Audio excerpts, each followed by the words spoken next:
Ny mofinaina isan'andro atolotry ny mpitandrina rakotina valina maoly.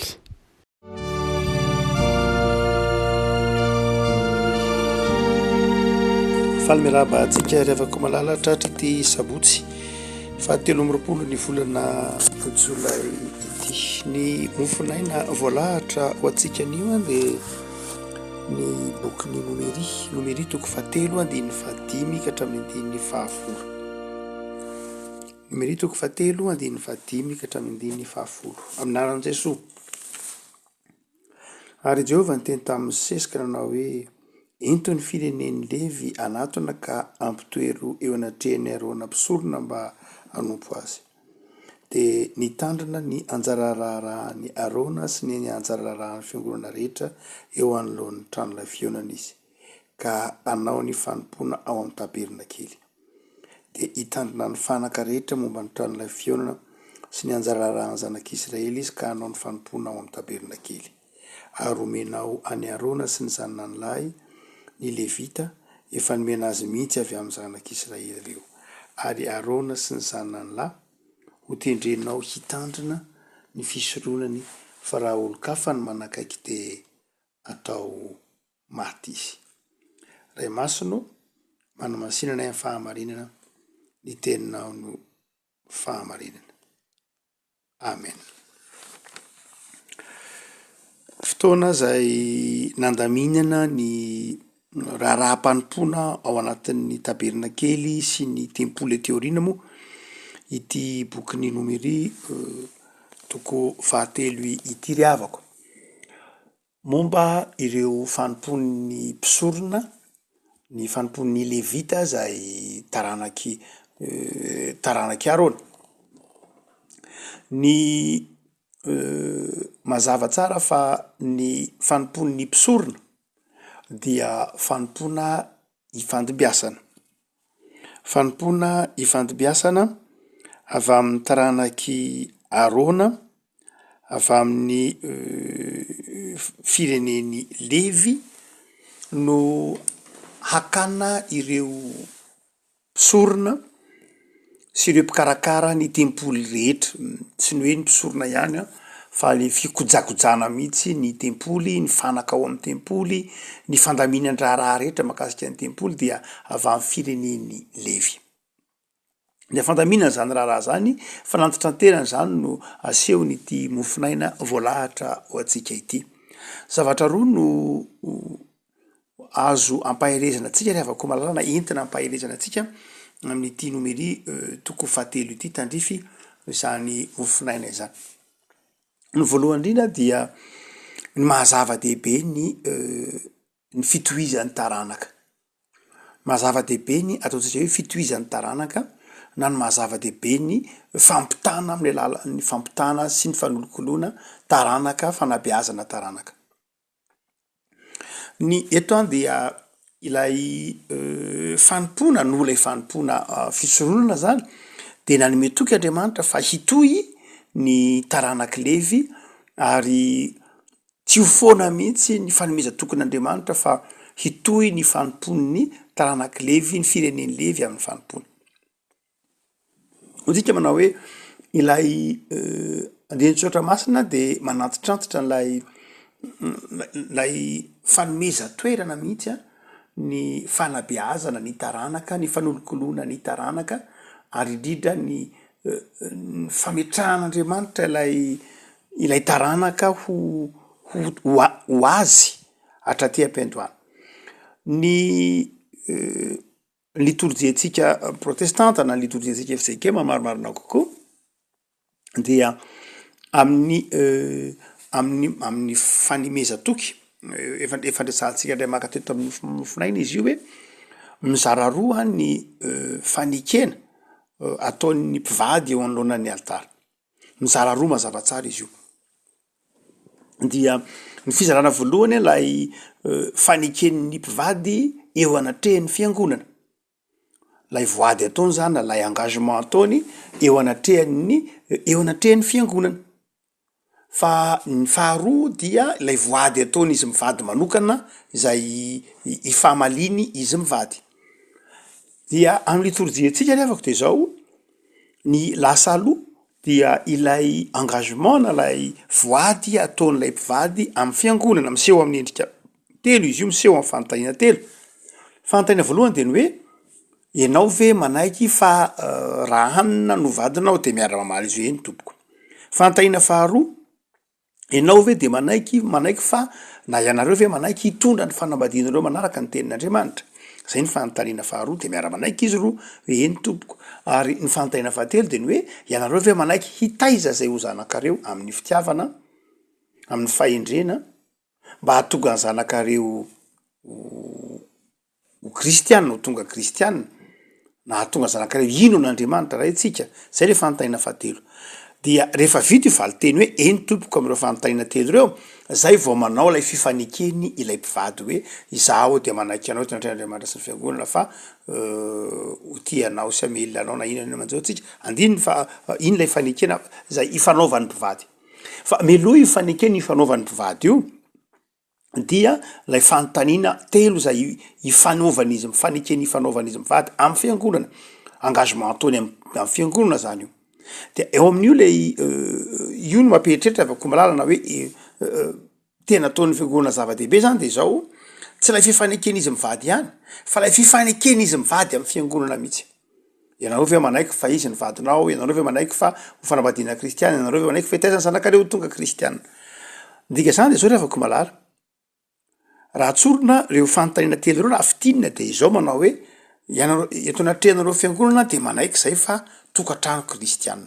Zany hoe tokantrano kristiana zany dia tokantrano miangona, tokantrano manao adidy, tokantrano mendrika, tokantrano matahotra an'Andriamanitra, tokantrano fiasan'ny fahamarinana, tokantrano fitaovan'ny operataran'Andriamanitra, tokantrano iasan'Andriamanitra. Zay ny dikan'ilay izy. Ry fiangonana no manaiky zay fa ny tokantranonay de tokantrano kristiana.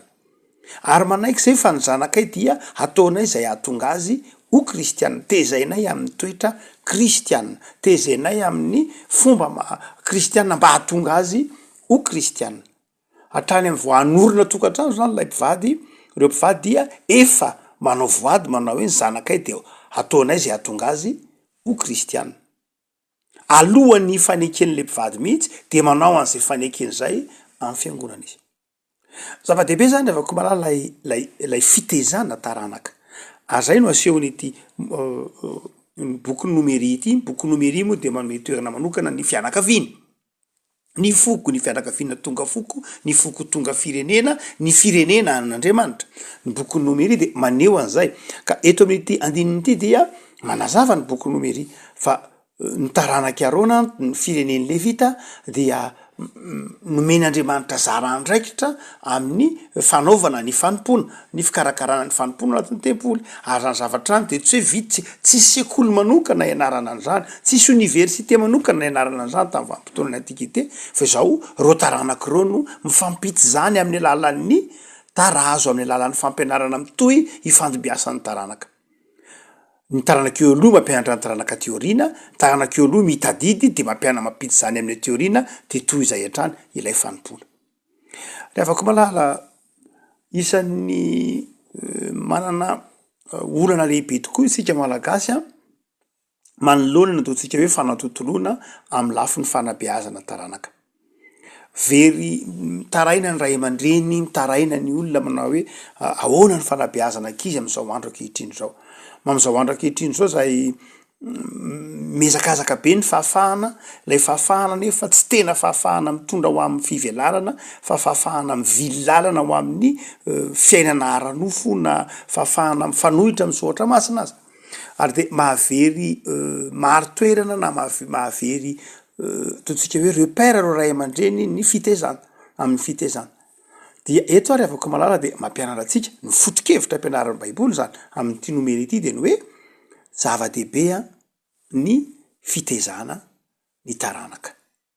Tsy ny hoe velona eto amin'ity zao tontolo zao ity ihany de manao zay mahafinaritra, na rehefa manorina tokantrano de manao zay mahafinaritra, fa ny tena zava-dehibe de izao manao hoe mila ilain'ny firenena, ilain'ny fiarahamonina, ilain'ny fianakaviana atao zany hoe ny manabe ny taranaka. Rehavako malala raha toa ka mijery isika de mihasarotra ary miamana lavitra an'Andriamanitra, miana lavitra an'Andriamanitra ny fanabeazana taranaka eto ambonin'ny tany. Dia averin'ny tony mofinaina itony tsika atsiaro fa ny fanabeazana taranaka de isan'ny tokony ho lahara-pahamehana amin'ny fiainam-pianakaviana. Isan'ny lahara-pahamehana amin'ny fanabeazana ny firenena ny taranaka. Satria ny taranaka no anoy zay fikelezanaina nataontsika tany aloha, ary eto amin'ity boky nomerity ity de ny taranaka no anoy mandra-piavin'ny tompo ny fanompoana an'Andriamanitra. Ny zavatra mampieritreritra rehefa malala raha toa ka mijery isika ny firenena ohatra aty Afrika, dia apahambola kely varavety, apahambola kely vary vety ny amin'ny teti-bolan'ny fiarahamonina na amin'ny teti-bolan'ny tokantrano no atokana ho amin'ny fanabeazana. Fa raha misoratra masina de izao zava-dehibe ny fiezahana amolavola taranaka. Tsy gaga sika raha toa ka somary mivily lalana ny tanora, tsy ampy ny fitaovana hoenti-manabe, tsy ampy ny mpanabe mihitsy, tsy ampy fahalalana ndraindray ny mpanabe, de manjary tsy mahavary olana maro isan-karazany izay apetraky ny tanora na apetraky ny fiarahamonina amin'ny fanontaniana mikasika amin'ny fanabeazana.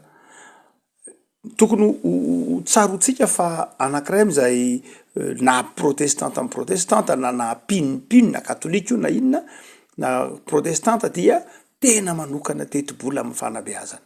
Ho an'ny eto Madagasikara de eo amin'ny 200 telonjato eo ny sekoly katolika, 700 eo ny sekoly protestanta FJKM. Raha totaly zany ho an'ireo fotsiny ny luterana sy ny anglikana, raha totaly eo amin'ny 500 eo na mahery kely na 200 ny totaly. Dia fa ny FJKM sy ny katolika de isan'ny manana sekoly betsaka indrindra. Fa tsy ampy zany raha oharinao amin'ny isan'ny tanora eto Madagasikara. Sekoly 700 eo zany ny FJKM manomboka any amin'ny misy hatrany amin'ny Garabola ka mandra-matoka hatrany amin'ny université de ananan'ny FJKM tahaka izany koa ny avana katolika. Fa izao kely zany raha oharina amin'ny filan'ny firenena ny fanabeazana. Mila miezaka tsika zany. Mila miezaka tsika mampianatra ny tanoratsika. Tsy hoe fianarana ho voka-panadinana ihany tsy mamenatra avako malala ny teneny zany, fa ny sekoly mponoana dia isan'ny mitarika amin'ny voka-panadinana tsara. Marina fa vitsy ny isan'ny sekoly mponoana raha oharina amin'ny isan'ny sekoly mpanjakana. Fa na izany ary dia sekoly na sekoly katolika na sekoly protestanta dia mandrakariva mitarika mandrakariva amin'ny voka-panadinana. Mitarika mandrakariva ary raha atao ny moyenne na ny salanisa ataovy hoe ny BEPC na ny baccalauréat amin'ny sekoly mpanjakana sy amin'ny sekoly protestanta sy amin'ny sekoly katolika de izao ioaran'ny salanisan'ny sekoly protestanta sy ny sekoly katolika ny salanisan'ny afaka amin'ny sekoly mpanjakana. Zavatra totanisa tsy foronina zany.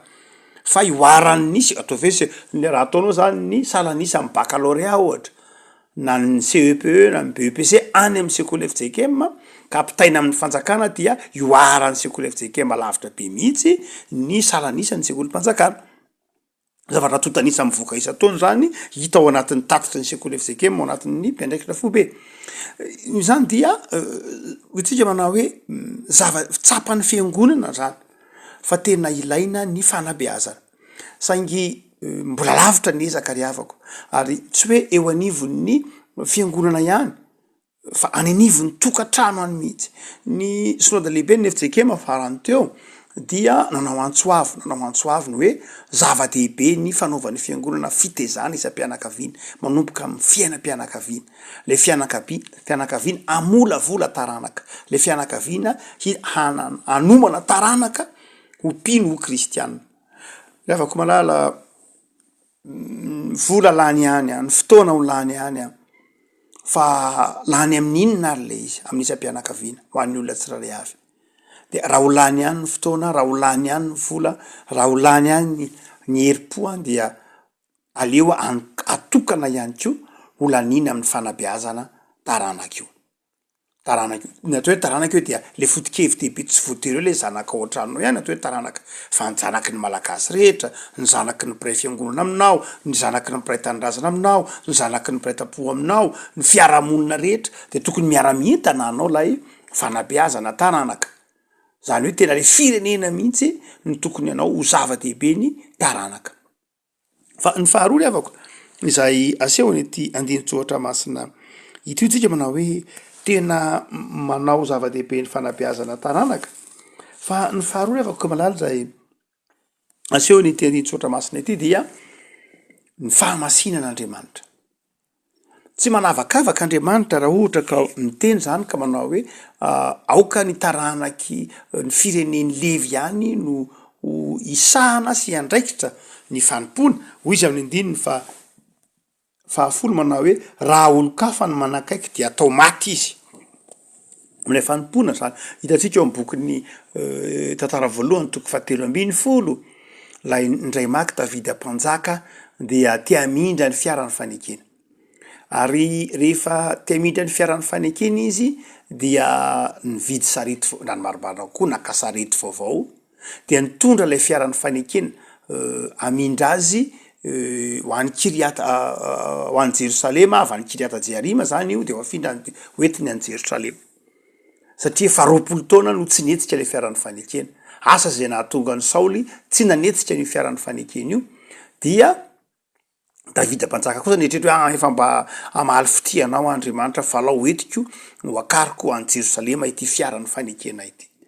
Dia rehefa nandeha Davida nitondra lay fiaran'ny fanekena nanomana ny fitondran'lay fiaran'ny fanekena hoy ny bokin'ny tantara dia naka sarety vaovao de nitariny omby dia natsony oza mba hitondra n'lay fiaran'ny fanekena tamin'ny sarety kanjo teny am-pandehanana dia nitolatsika lay sarety nitondra ilay fiaran'ny fanekena de saiky nenjeka lay fiaran'ny fanekena de notohanany oza le fiaran'ny fanekena notohanany oza tamin'ny tana za mazava ho azy kanjo vonikasitra ny fiaran'ny fanekena oza de maty izy de natao hoe peroza ny anaran'lay tanàna hoy ny mpitady bokin'ny tantara ary de nanomboka teo Davida de nieritreritra hoe aloha tsy hoentina ny Jerosalema indray ity fiaran'ny fanekena ity fa tohatra ny mahafaty de napetra ny tao an-trano n'Obed-Edoma.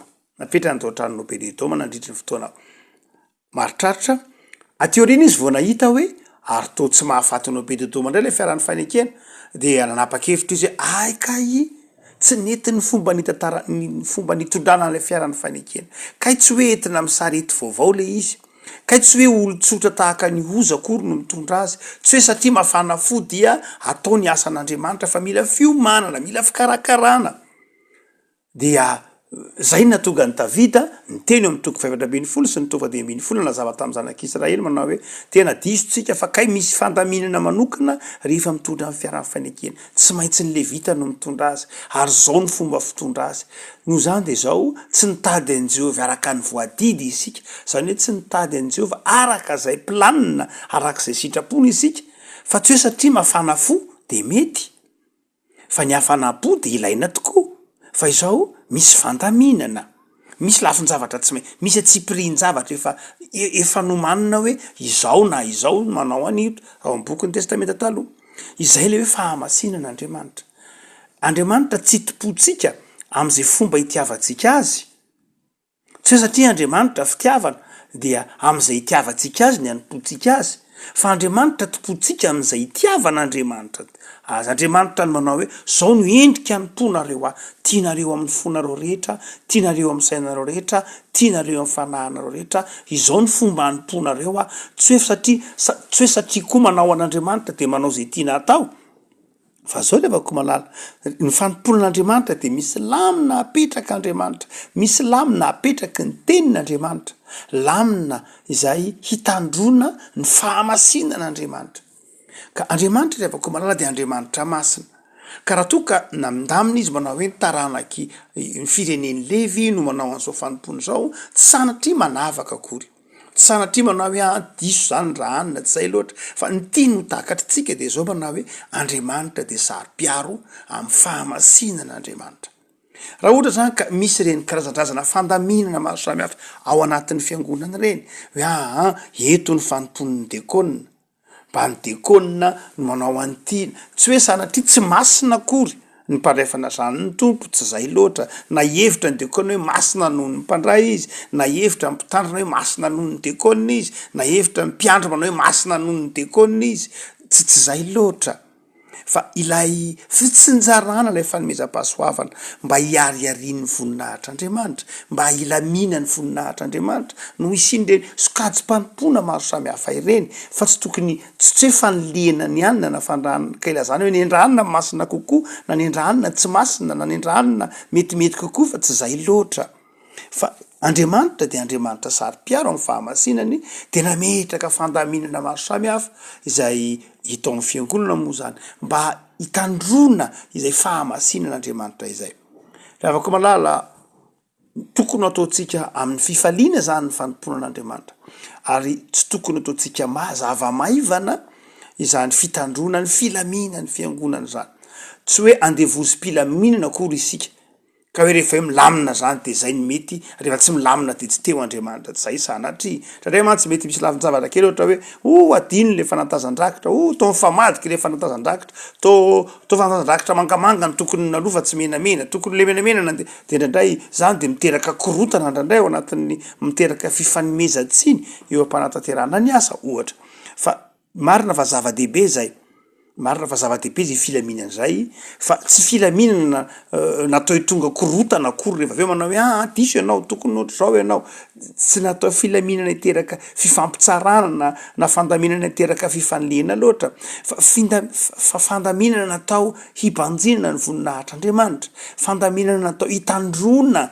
ny fahamasinan'Andriamanitra ka dia tokony hotsapan'ny mpino afaka malala fa raha misy ireny zavatra mba ataon'ny fiangonana ireny reny lamina efa mba karakaraina melo reny de mba arahana izy reny zay no atonga an'ireny hoe misy fotoana mandany andro mivory mihitsy ndraindray mivory tapakandro melony fotoana iray volana melony fotoana mba hanaovana lay fandaminana tsy hoe haitraitra akory izy reny fa mba hitandrona lay voninahitr'Andriamanitra tsy Andriamanitra tsika tsy Andriamanitra mitaizatsika ho amina kitoto na ho amina petatoko na ho amina zavatra fahoany fa zavatra vita lamina arak'izay mba tratra mifanaraka amin'ny fihajan'Andriamanitra sy ny fihajan'ny fotoana indrindra ny fihajan'ny voninahitr'Andriamanitra igeny afaka malala hotsapanao lay fitiavan'Andriamanitra zay deraintsika ao anatin'ny fiangonana lay fitiavan'Andriamanitra zay deraintsika ao anatin'ny fitaovam-pivavahana hotsapatsika ny fanatrehany Jesoa